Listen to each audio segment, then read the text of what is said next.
This past year has been about peaking strength, but it's really a culmination of 4 years of consistent, structured training. We started from a novice base, built solid movement patterns, developed muscle and capacity, and this most recent phase brought it all together to hit a recent 121 kg back squat and 140 kg deadlift. In this video, I'll break down exactly how I programmed that 12-month transformation, the phases we used, how I structured progression across each block, and the key methods that made the biggest difference. I'll also walk through the programming framework I use, including daily undulating periodization and concurrent training, and how we focused on bringing up limiting factors, enhancing strengths, and refining skill across each training phase. By the end, you'll have a clear picture of how to structure a full year of programming for long-term strength and performance development. So this video is going to break down this case study of how my philosophies work with training and strength development and performance development. Now, we're going to be focusing on more specifically how we went from an intermediate to advanced. However, I will be laying down some background or some context specifically related to the earlier years, so we can obviously have a good look at this case study, right? But of course, the main focus will be how the 12-month strength transformation transpired and how we really took everything from that intermediate to an advanced level with a lot of consistency and a lot of directive training over that 12-month training period, right? And it's really important to say that because a lot of people that want to have some goals, or they have particular goals with the training or their fitness levels, but they're not thinking long term enough, and they're trying to do things that are kind of short term mind driven, and they have goals that or things that they want to do in the short term, but it doesn't feed into anything that really develops your strength or your performance level later down the road, right? And you end up shooting yourself in the foot because of things you're getting drawn into or things that you're doing that's not really that productive or effective, right? And we also have to remember that the classic strength training is never going to fail. It's been tested over time, and it will be continued to test over time, and it will always prevail as the dominant and most productive way of training. I'm not saying that you can't incorporate different styles and different modalities, etc., and different things that you might find fun or enjoyable. However, the base and the foundation has to be strong. Okay, so if you've not subscribed to my channel already, please hit that button. It helps my channel to grow a lot.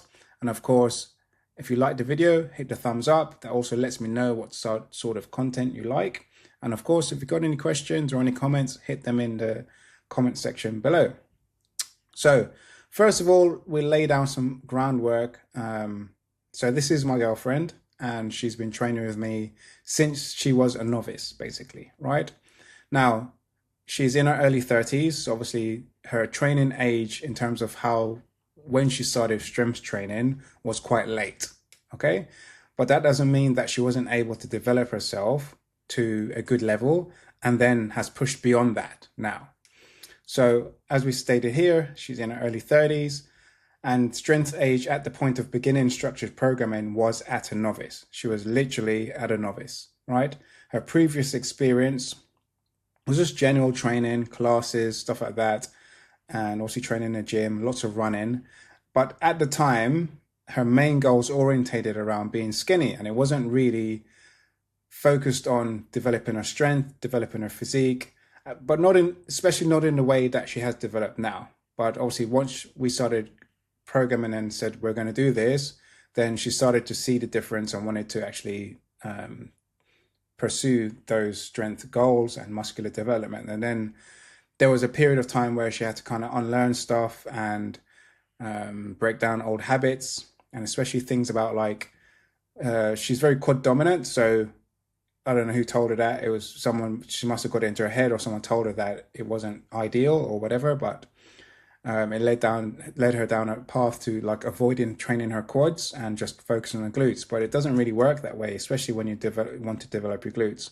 Yes, you can hit the volume on your glutes, but to really like get your glutes and your whole leg to grow, you do need to close your whole knee, which does involve your quads. And your quads are a very powerful muscle, and they should not be avoided, in my opinion, when you're training.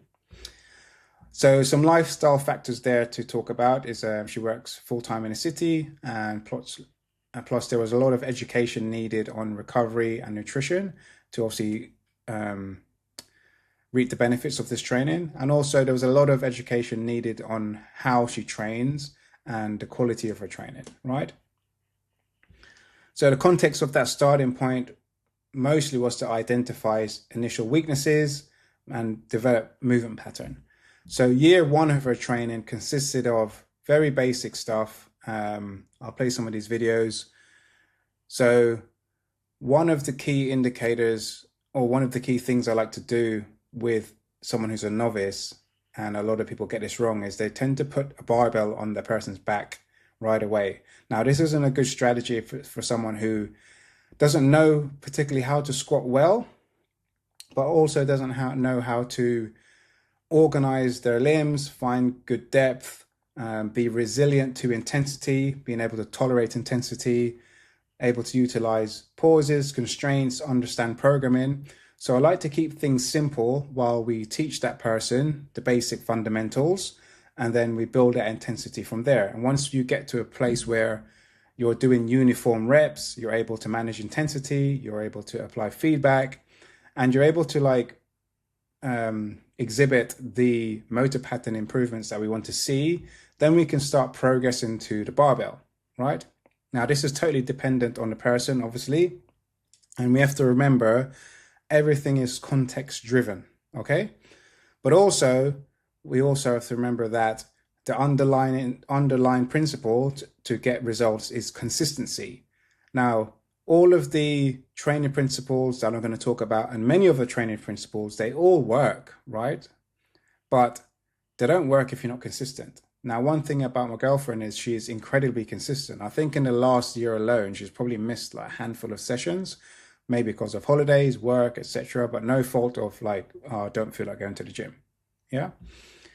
And of course, in that training period, we're just building basic strength, developing basic movement patterns. So squatting, single leg, bilateral, learning to deadlift, push-ups, some core work, hip thrust, glute strength, and posterior strength, utilizing a lot of different types of constraints to develop the movement pattern, and just building a general level of strength so we can build on top of that. Right, we're not doing anything fancy. She didn't do anything crazy.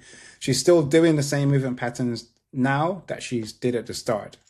However, some variations have changed, or she's got better, and we're pushing things forwards at a more advanced level. And these are some of her early deadlifts. Now, of course, when she first started, for example, with the hip thrust, we didn't start at 120. This is some time into her training, of course. We started at 50 kg, built to a landmark, 60 kg, then the next landmark is 100 kg, and so on, right? Developing her deadlifts, again, it's all about movement patterning, developing the skill, not particularly looking for a great overload. We're not trying to give her too much to do. We want a level of success and a level of confidence to build, but also getting comfortable being in the gym environment, training amongst all the boys, understanding what equipment to use, how to load the equipment, using straps, etc., etc. Yeah, so you can see here she's using pauses to develop the movement pattern in off the floor and getting her body in the right position, positional strength, organizing her limbs, organizing her torso, her glutes, her rib cage, etc., etc. Eventually, over time, we start to get a bit stronger, things start to develop. As you can see, we're meant to be doing pauses here, so there's still a motor patterning issue still needs to develop, a skill issue still needs to develop, but also being able to tolerate the intensity, being able to be disciplined within the training of doing the pauses and doing the pauses well, despite it hurting. So there is a resilience to intensity that needs to be developed in those first initial years of training, right? And of course, she started quite late. So if you do this earlier, it probably happens a bit faster. Like if you do it in your early 20s or your teens, etc. And of course, they're coming on from there, building the squat. At this point, she doesn't have any lifters. We're just elevating the heel for her to shift her position slightly forward, being able to push through the midfoot and being able to get better at that knees over toe, developing that acute angle, getting a good stretch on the quads, etc., etc. Yeah, so we're just trying to develop that bottom position in the squat.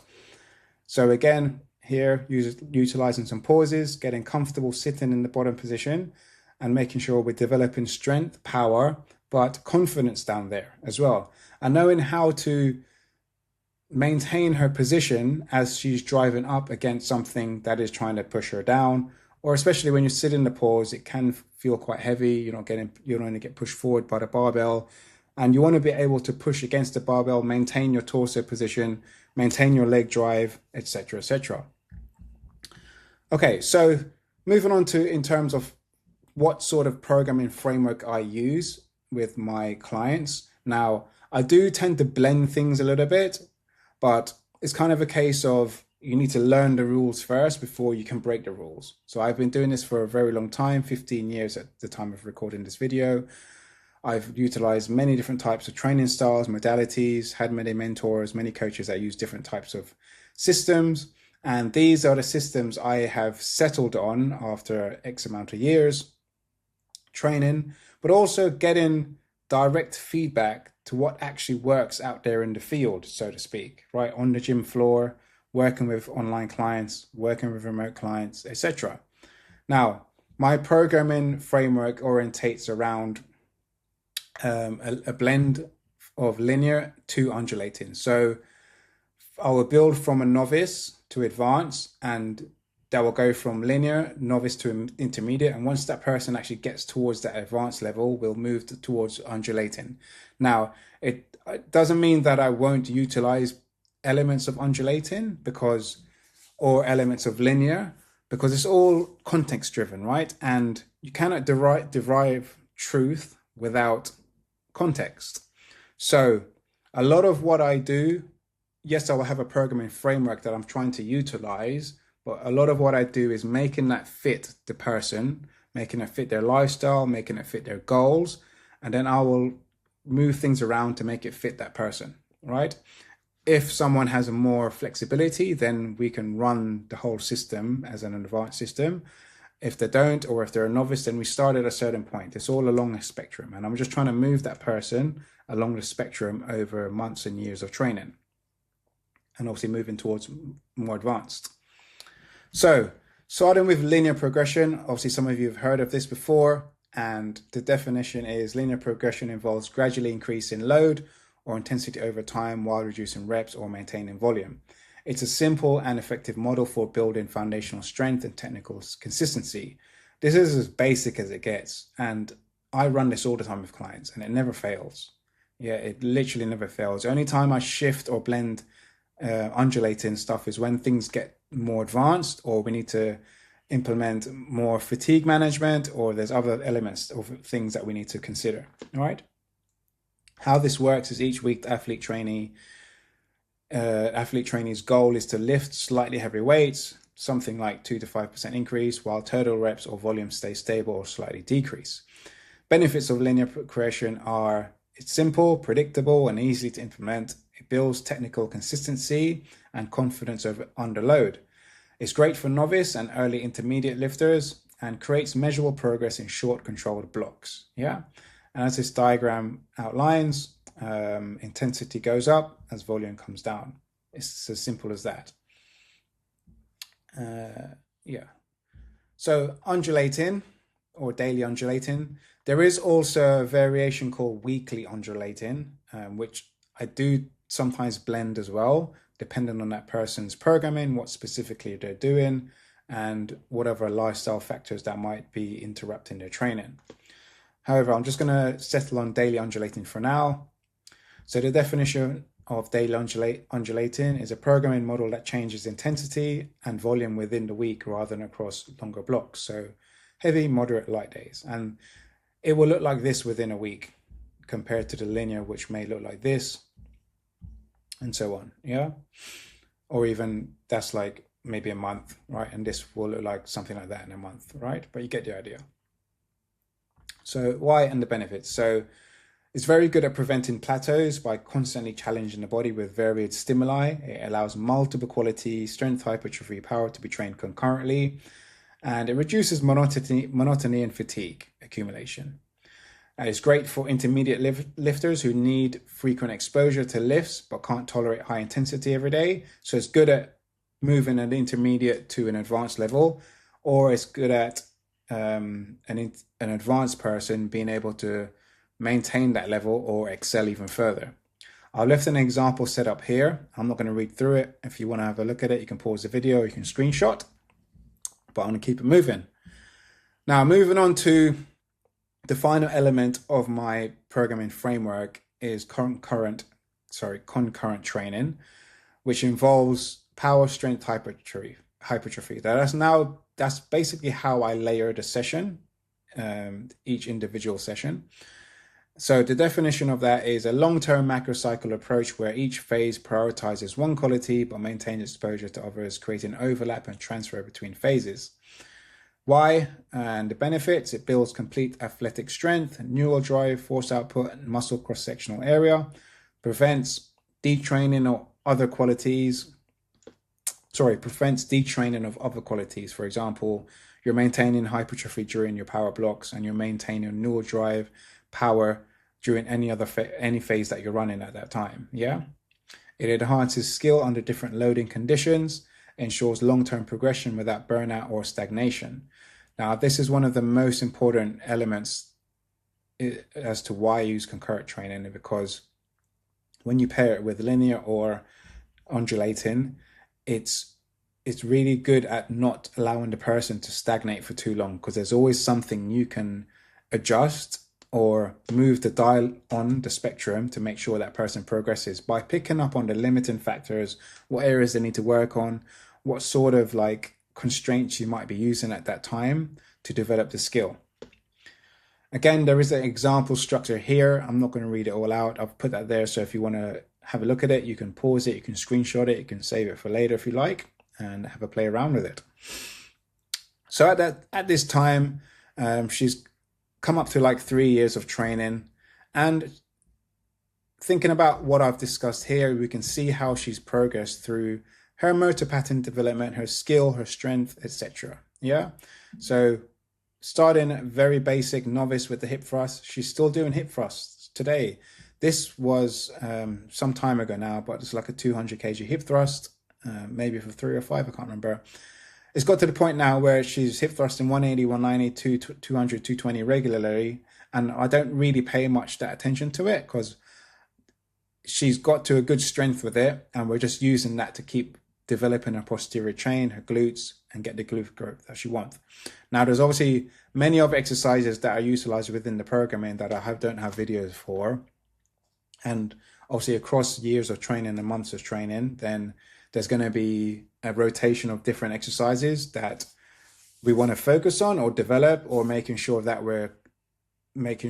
she's getting all the right skills that into her body. For example, dips, pull-ups, and lunges, or reverse lunges, or lateral work, or jumps, plyometrics. So we're trying to cover, over the course of time, we're trying to cover a large pool of exercises, or the basic pool of exercises, and then we're just rotating and mixing those in to help progress going forwards, and obviously adding in variation so it doesn't get too monotonous, because ultimately she's just squatting, deadlifting, and pushing all the time and pulling, right? And obviously over the course of time, we've built up to some heavier lifts. This is a 110 back squat. I'll let that run out. So no pause on that one. Really good squat. Technique is really good. Positional strength is really good. Solid work. We're still running power work, plyometrics, jumps. Yeah. One key area that people don't utilize enough is speed and power work and jump work. And this is a fundamental way of developing your strength without actually loading up your body or doing any work with a barbell, right? You can actually get a lot stronger from just consistently training plyometrics, power, and jumps. And of course, like I said, different rotation of exercises for hypertrophy phases, or just general blending strength and hypertrophy. So obviously leg press is one, hack squat, etc. Right? And of course, building that basic pool or basic skill level of exercises. So dips was one of the phases where she was getting her first taste of dips, so using band work to do that with. She can now do dips by herself and weighted dips, but I couldn't find a video at the time, so we're just going to use that video for now. And of course, over time, over that first 3 years, building up a good level of strength. Here's a 130 deadlift from the floor, no pauses or anything, no constraints. Not the prettiest rep, but she got it pretty good. And of course, still utilizing constraints to develop certain parts of the movement, refine skill, create a feeling of intensity without the bar actually being that heavy, which obviously improves skill and strength, right? So some pause deficit work there, 100 kg, pretty good. So by the time 2003 rolls round, or around that time, we have already achieved a really great transformation, going from novice here to somewhat an advanced physique, lots of glute development, lots of leg strength development, quads, and obviously upper body starting to develop as well. Okay, so going into 2024, we had plans to obviously develop things further, or I had plans to make sure she pushes forwards and actually starts to get to that really advanced level. And also, even with the physique development, there's areas that I wanted to focus on, like her upper back, her back strength, because to squat heavier, deadlift heavier, you need a bigger back, right? You need a stronger back. You need stronger shoulders. You need a stronger upper body. All right, it's not just about the lower body. Yes, that does help a lot, but building upper body will help significantly as well. Yeah. So looking at the training goals for each 12-week block going forwards. Now, this is a kind of a thought experiment I run with each client I have. So usually I will give them some programming to work with based on their goals. I see how they adapt to that. And then that person doing the programming and sending videos, me giving feedback, that in itself is data. And I can use that data to focus on bringing up limiting factors, enhance strength, refine skill. So bringing up limiting factors, we're trying to target weak links, for example, mid-range, sticking points, posterior chain imbalance, bracing, technical breakdowns, and wherever you are weak in certain lifts and wherever parts of lifts are not moving well, or they need refining, yeah? Or certain muscles might not be firing, or certain muscles are not as strong as they need to be. Whatever the case is, we are focused on bringing up limiting factors. We're also trying to focus on enhancing strengths. We want to reinforce what's working. For example, build confidence in strong positions, keep exposure to key lifts, yeah? We don't just want to be working on weaknesses all the time. You have to give someone tools, or give them tools to work on what they're good at. And that builds confidence in itself. And of course, always trying to refine skill. Technique is key for getting stronger.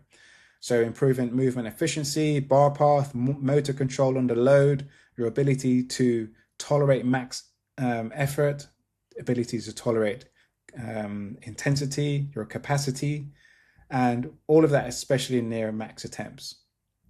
Now, another model I like to utilize there, or we can use to visualize this, is the conjugate periodization scheme, where there is a kind of a interplay and a mix in between maximal strength work and speed emphasis. So obviously what you'll see is when we go through programming over the course of a year, she will start in this area here on both of these, so to speak. These will, for me, they'll be a bit closer together and they'll actually like overlap more, because with the concurrent system, the speed emphasis and maximal work will be more closer on the graph, right?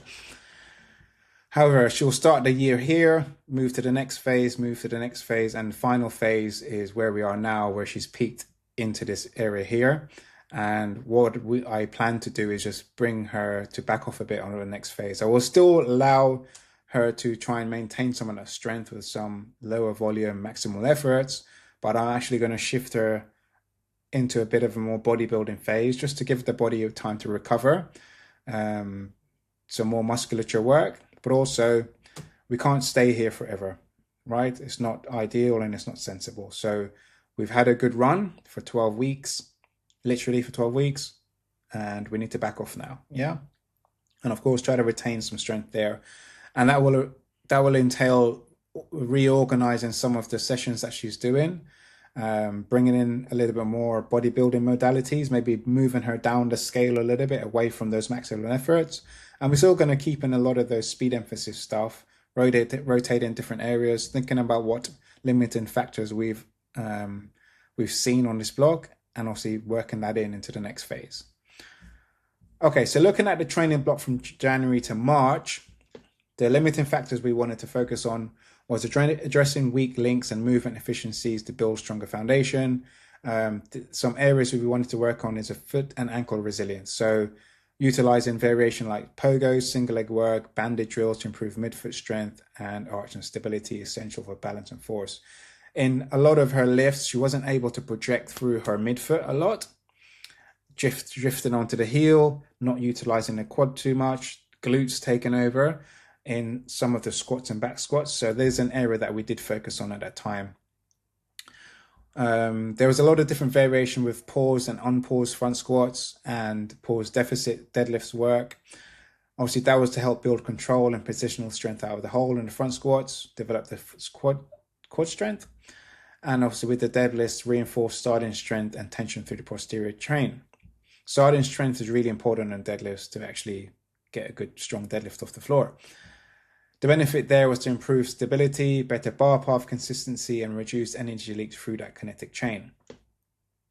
And that is why pauses are really important. Yeah, it helps to reduce that energy leak. Now, as you'll see as I go forwards, a lot of these pauses and banded work and etc., they don't change for literally most of the year. It's only in the last phase of this training year where a lot of these constraints have been removed, where we're trying to realize the results and potential we've built. So for that first phase, we enhance strengths, doubling down on what's already effective to consolidate progress. So banded deadlifts focus on overloading the lockout and accelerating bar speed through stronger ranges.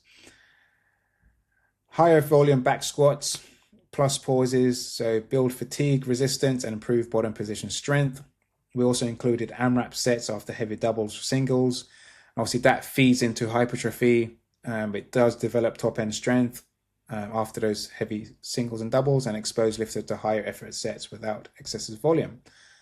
Benefits there is to reinforce neural drive, technical confidence, and strength endurance in key lifts. Yeah. So finally, to refine skill, we focus on peaking strength while sharpening movement efficiency and coordination under heavy loads, utilizing wave loading during peak weeks, strategically fluctuate intensities to maintain power output and manage fatigue. We did include high glute volume to improve hip extension power and lockout performance. Rep ranges used for this block for the main list were between 5 and doubles. So it was a gradual transition from strength endurance to maximal force expression over each week. And of course, the benefits there enhances motor control, bar speed, readiness to express true 1RM efficiently. And as you'll notice, wherever that person is in this spectrum, I always try to keep them within touching distance of trying to express 1RM efforts. So even though she's doing doubles, even though they're maybe a pause double, a deficit, the expression or the potential of expressing 1RM strength is still there without actually just giving her the lift without any constraints to do, right? And then you're not actually developing technique. You're just trying to rip 1RMs for the sake of ripping it. You're not developing skill at all. You're not refining skill. Okay, before I move on to the next phase, I always come back to this graph because it's incredibly important.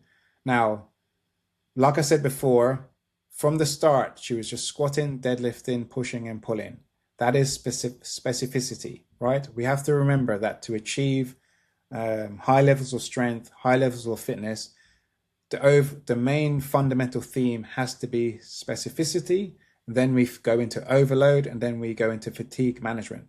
Those are the 3 core fundamental philosophies to stick with, right? And what a lot of people do not understand, right, is individual difference is the least important variable. Like, it's just, there's so much that is more important before that, right?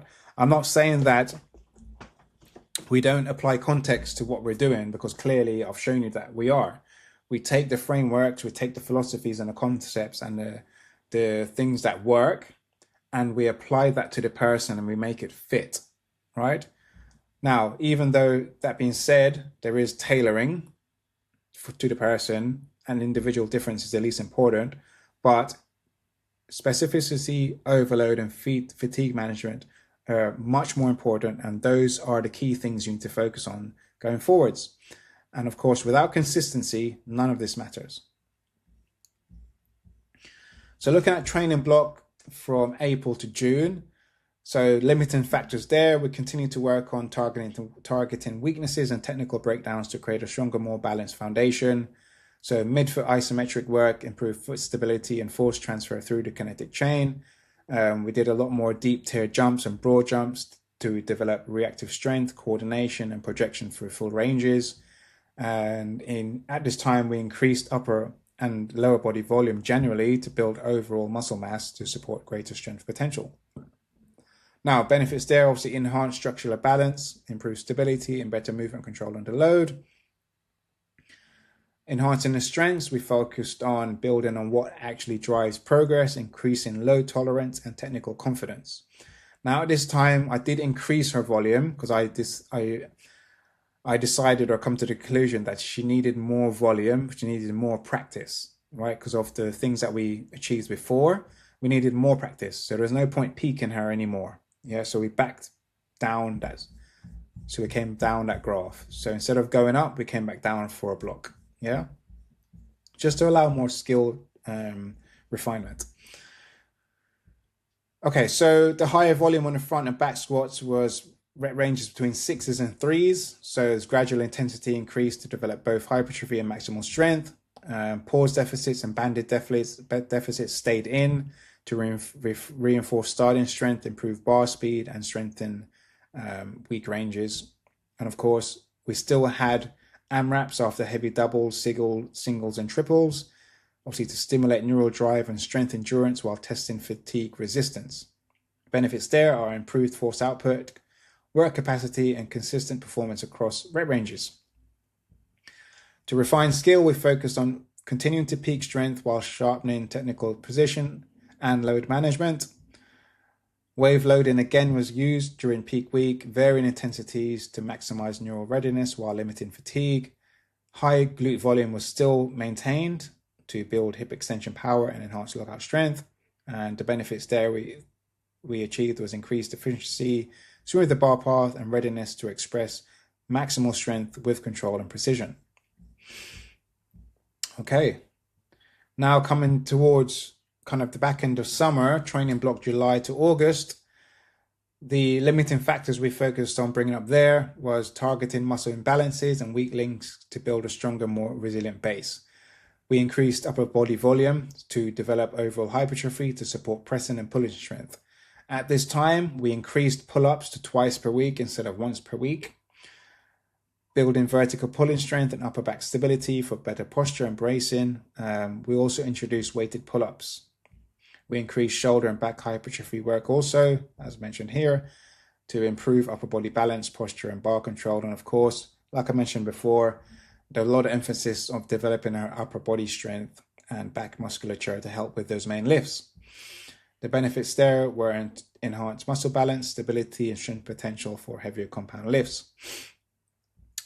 Enhancing strengths, we focused on consolidating strong movement patterns and increasing force output through heavy focus work.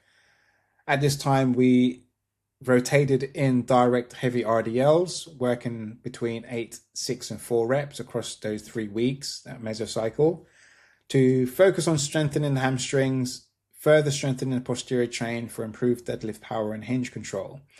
We also incorporated heavy unilateral leg work to address asymmetries and enhance lower body stability and coordination, more resisted jump work, band work, train projection, speed, force application through the floor. Benefits there obviously include increased posterior chain strength, improved rate of force development, and enhanced movement efficiency. To refine skill, we focused on sharpening technical execution, maximizing strength expression during heavy phases. And now we start to reduce the volume down to 4s, triples, and doubles, and to singles at this point. Yeah. So that transition from strength building to peak performance with controlled intensity was applied. Deficit and banded deadlifts still maintained. 3/4 of the year, those variations did not really change. We're just manipulating the volume, basically, and we wanted to continue reinforce bar speed, starting tension, and lockout strength under fatigue, right? So when I spoke about before that people don't run constraints or certain accommodating resistance tools for long enough, this is what I'm talking about. Doing it for a few weeks is not enough. You need literally to do it for months. Yeah, months and months and months. AMRAPs at this stage was still included after heavy doubles and singles. Obviously build confidence on the near max loads and enhance neural drive, and then you get the hypertrophy effect from the AMRAPs as well, and also going to failure on reps, yeah, at a lighter load, 70%. Obviously the benefits there include improved motor control, bar speed, and confidence in expressing maximal strength with precision. Now, the final phase that we are in, the current training block from September to December. So this was similar to the previous block. However, we are now peaking the lifts again, even further. So focusing on heavy doubles and singles more often than the previous block. Now, however, there was a lot less variation in this block. Limited pause work and basically no pause work. And she was kind of let loose. A lot of the constraints were taken off. So we can start to realize true potential, true strength through just executing the conventional lifts. So deadlift straight off the floor, no pauses, no deficits. There was still some banded work in there to obviously capitalize on speed emphasis for 1 week.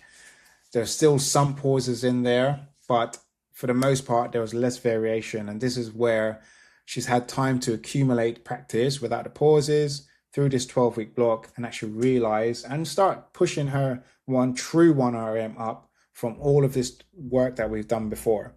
Okay.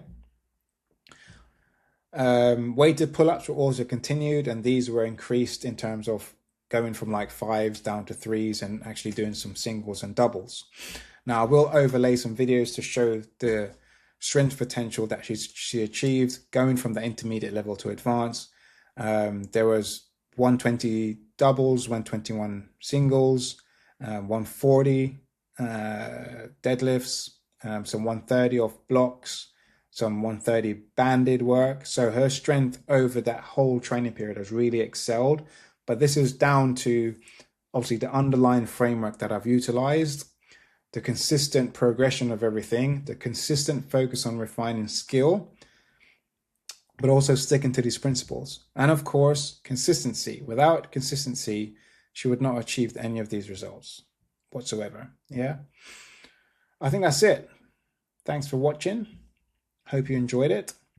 And if you are yourself tired of waiting for the right time, want to break through your own training plateaus, you spent all of 2024 training but not getting the results you want, now is the time to make a change to really accelerate those high performance levels with my strategies. So if you want to join my high performance movement, send me a message and we can set up a call and see how I can help you achieve the results that you want. See you on the next one.